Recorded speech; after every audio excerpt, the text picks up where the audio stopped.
All right, that was Disappear with Good Night, Mr. Frankenstein. Now, a couple of questions. This song is one of my favorites on the album. I like the way it flows. I love uh, the bridging of it, but just this kind of a kind of mellow, melodic, kind of almost like haunting sound. Sorry, I had my cell phone ringing. It's Uh, all I was saying was this. please finish your. Yeah, what I was saying about the songs, I really liked it because I loved the kind of deep, kind of dark, a lot of kind of haunting sound to it, and it's got a kind of almost straight line with a kind of few bumps, meaning that the music flows very well and it kind of picks up here and there, but it kind of keeps that some of a consistency that makes it sound good. Well, that song is a that song is about a friend who died Okay. in a stupid way. So I wanted the lyrics to reflect what it's like to be abandoned, uh, and the music to represent that anxiety, that scorn that most people feel of other people, of the world. So that's the reason why it is so streamlined, uh, a bit less noisy than the rest. Um, I know I'm trying to make less noisy music, but I can't. I always, even since I have a tendency to put distortion on them, uh, I can't, I can't stop using distortion or overdrive. Well, you know what? Uh, Don't. I was gonna say was I know if it's working for you, why change it. I mean, like I said, I love the sound you're going with, so I wouldn't see any need to not throw the overdrive and distortion on. it's a new thing. I always thought. I listen to a lot of electronic music, and one of the thoughts that come to my mind very quickly: why don't they plug a synthesizer to an amp? What's the problem? It sounds good. Yeah. Most bands did it in the 70s. Why don't they do it now? So I try and do the same thing. It's a little bit more distortion than in the 70s, but it ends up sounding real alien, really noisy, shattering sometimes. That's the way I go with it. But that's what gives it the unique sound. So I mean, it's working fairly well.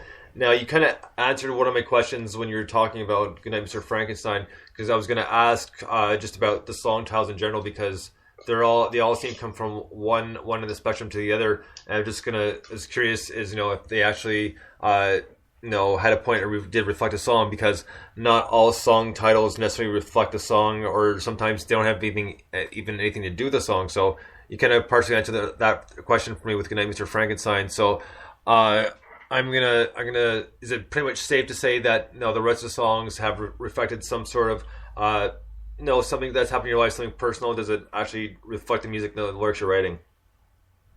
All of them. Right on. All of them reflect a situation, a person, uh, something that happened and left a mark. So I made a song about it. So some things I wish I wish didn't happen, so I didn't have to make a song about it. But all of them have a meaning behind them. I don't want to give much away, but every person is free to judge and but there was a guy, a metal guy, who thought the song titles were some sort of funny thing, some Halloween speed metal thing, like "Goodnight, Mr. Frankenstein." If you read the lyrics, I think he changed his mind. Yeah. Well, yeah. I mean, just because it got a name like that, I wouldn't. I honestly wasn't thinking Halloween at all when I thought the song. I was like, well, this is kind of a cool title. I mean, I'm curious as to what the background on it was. and obviously you just explained that, so it's nice because a lot of times people don't realize that a lot of the time these song titles and stuff like that have deeper meanings than they initially anticipate. But that's essentially part of the fun of music. Is even though you're writing it for yourself and and making something the way you want to hear, every person's going to have a different interpretation of what they think the song's like. And that's the interesting part about it, because even if they're wrong, like I'm using myself in this example as well. It's still interesting to kind of think of what they came up with. Then when you find out, it's like, wow, I was close or I was way off. But at the same time, too, is like, you see it from a different point of view. Yeah, and it's great when people make them their songs. I don't remember who the musician was.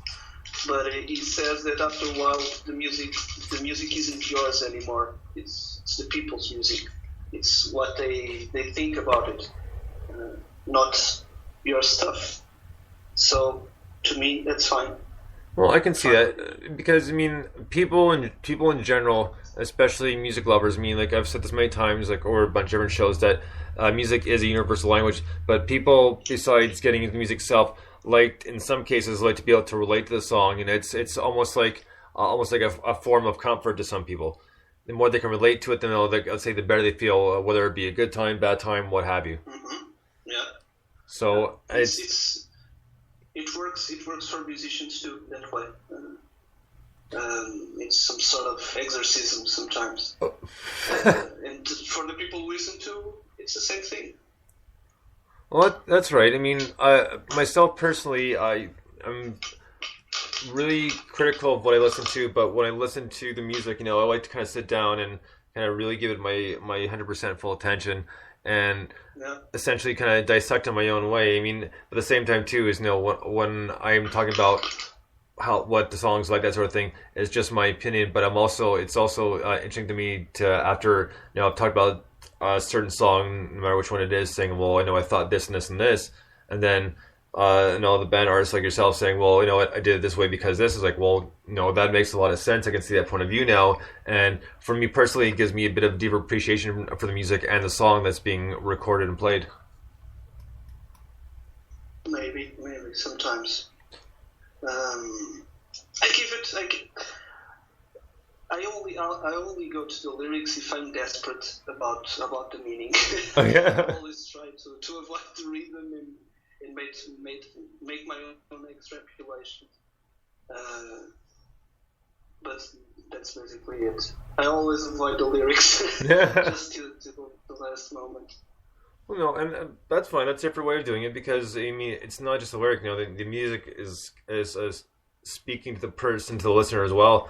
Because and it's all about how the production is done. The way it flows obviously is huge. Is it your standard let's say 3/4 drum beat timing with your verse chorus verse, or is it going to change drastically all throughout the song? And if the changes are plenty, how much is it going to affect the way people hear and listen to it? And it can be very effective, and in some cases it can. It all depends on how it's done. I know everybody has their different likes, but there's some music that people, even if they don't like the band in general, or there's a couple songs they do like, just because it's one of those things that, even though it's maybe not their type of music, it speaks out to them. It happens. Most people wouldn't say that I listen to the music I listen to.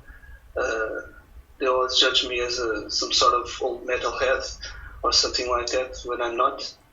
I don't even have long hair anymore, so. But I guess I have that composer face, that tormented composer face. Okay. So they always give me that quick judgment.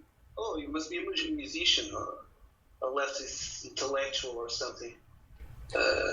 It's really, really weird. That's it, and that also reflects itself on the music, being again outsider art. That's what I'm striving for, being a little bit outside of this thing, and making honest music. So, well, we'll call it thing outside the quote unquote musical box, right? Mm-hmm. is a good way of putting it. Now we're gonna get to one more song here, and this is another one that I've played quite frequently as well. This one is called "Forget Me Pills." Dig this. This is a Dissapearer.